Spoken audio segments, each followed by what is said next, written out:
Pokemon used to be cool. That's right. I'm a bad boy. To figure out how such a great series turned into a lame turd for babies, we gotta go back to winning where it all began. Turnbike activate!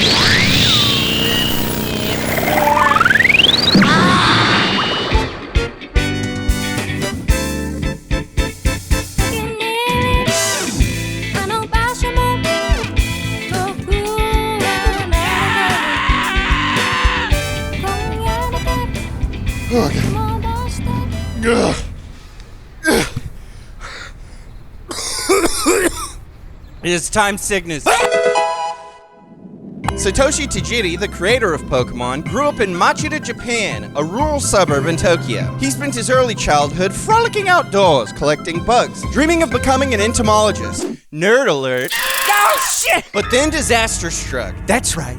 We're talking about urban development. Machida city planners burned everything and paved over Tajiri's favorite pond, erecting an arcade in its place. So little Satoshi was like, I guess I'll get into video games. But just playing video games?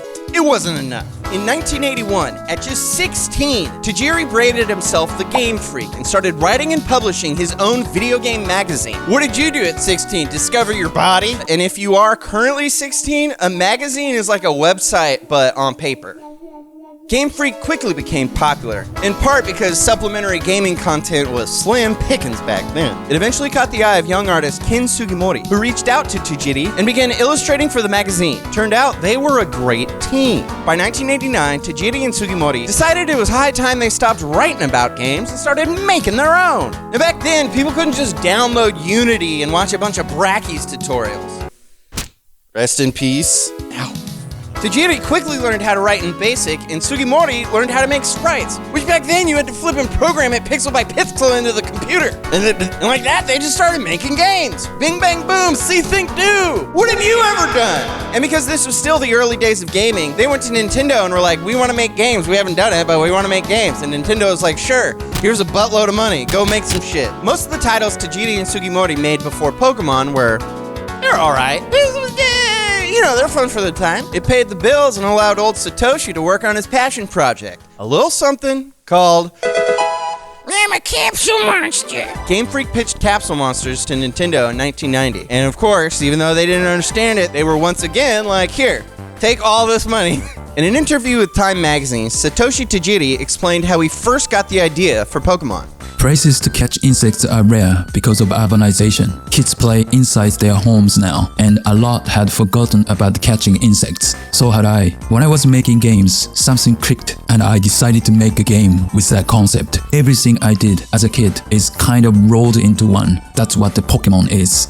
So all that time he spent catching bugs as a kid, it didn't go to waste. You hear that, Mom? All that time I spent digging around the family dirt pile as a kid wasn't for naught. Maybe I'll make a game about digging holes, Minecraft. To be clear, the family dirt pile was a real thing. I perpetually had worms throughout most of elementary school. And if you're wondering what that means, I got 2 words for you. Tickly butthole. Anywho, when asked why he decided to develop Pokemon for the Game Boy and not some bigger console, this is what Tajiri had to say.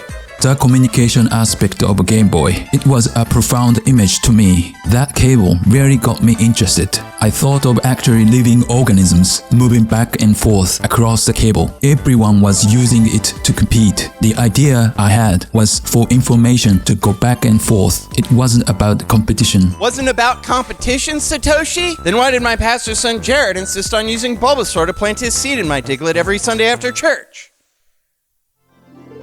So everyone was using this piece of technology for the same purpose. But Tajiri saw its potential for something different, something more. If that isn't the spirit of Nintendo, I don't know what is. We got old calculator screens for the Game Boy, outdated Palm Pilot technology for the DS, using an accelerometer which has existed since the 40s for the Wiimote. Nintendo loves using old tech for new ideas. Blah, blah, blah. Fast forward 6 years and the game comes out.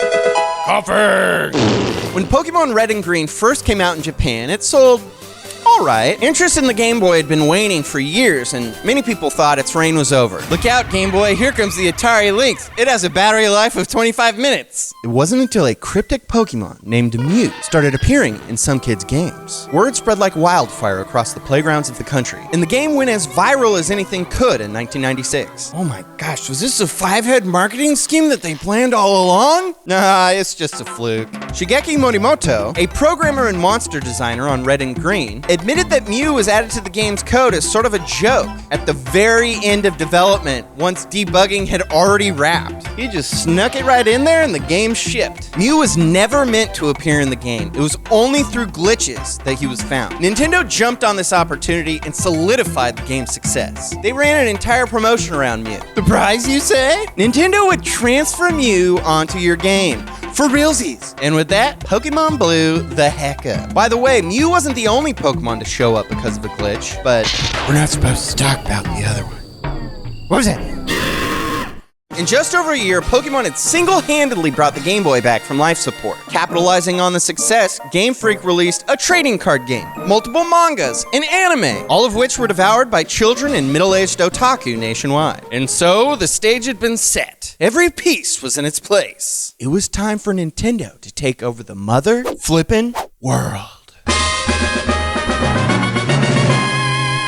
Now, I couldn't find any sales statistics on the US release of the game, But as a 10-year-old boy at the time, I can tell you it was one of the most calculated and successful brand launches of all time. That's right, I said it. Just look at this timeline.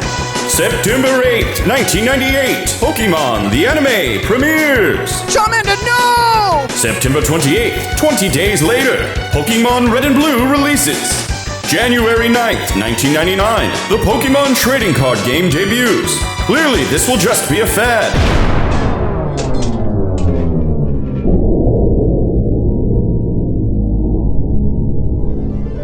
It wasn't long before Pokemon was a worldwide juggernaut. But you know those companies, they ain't never satiated with them profits. They gotta keep us round, keep us sucking on them sweet, sweet teats. How'd they do it? Excessive merchandise. Hey, we got toys! We got clothes! We got dolls! We got consoles! We got more and more video games! Bedsheets! Snacks! Drinks! Pinball! Costumes! Beanbags! Skateboard! Cars! Soup what? We have a flippin' jet, man! That's right, climb in, we're going to Johto! And the wheel just keeps on turning. Games, shows, movies, games, shows, Ryan Reynolds. And that brings us to today. But John, you said Pokemon for babies, and you haven't even talked about how it's for babies. Then shut the f*** up! We're getting to it! We're getting to it right now! Calm down! Changes. In Pokemon RGB, Red, Green, Blue, the monsters were mostly designed after real animals. Remember, Satoshi Tajiri wanted to encapsulate his childhood of catching bugs and torturing cats. Ken Sugimori made sure these monsters were grounded, drawn in a style that made it feel like they could be real. Now, this design philosophy carried over to the second generation of games, Pokemon Gold and Silver. Sure, a lot of these Pokemon were just designs from the first game that didn't make it in, but it still felt grounded. Is there another word for that? Probably should have looked up a thesaurus for this grounded so I didn't use it twice. Whatever. Here's the thing. Gold and Silver was the last time that Satoshi Tajiri and Ken Sugimori were running the show. After that, they left to go make Drill Dozer, which is one of the few Game Boy games that had a built-in rumble pack. Sadly, they passed the reins off to some other goobers, and guess what? Ruined! Now let's look at the starters from every generation. What do you see? Everything's getting rounder, softer, cuter, baby shit! Furthermore, I guess they've run out of animal surrogates because this is a Pokemon, and this, and dear lord, this. This one's called Kling Klang! Another way the games has changed, and I feel this is the most important, is tone. Fact, Cubone wears the skull of its dead mother. Fact, if a Charmander's flame goes out, it will literally die. Fact, this Pokemon Ice Queen.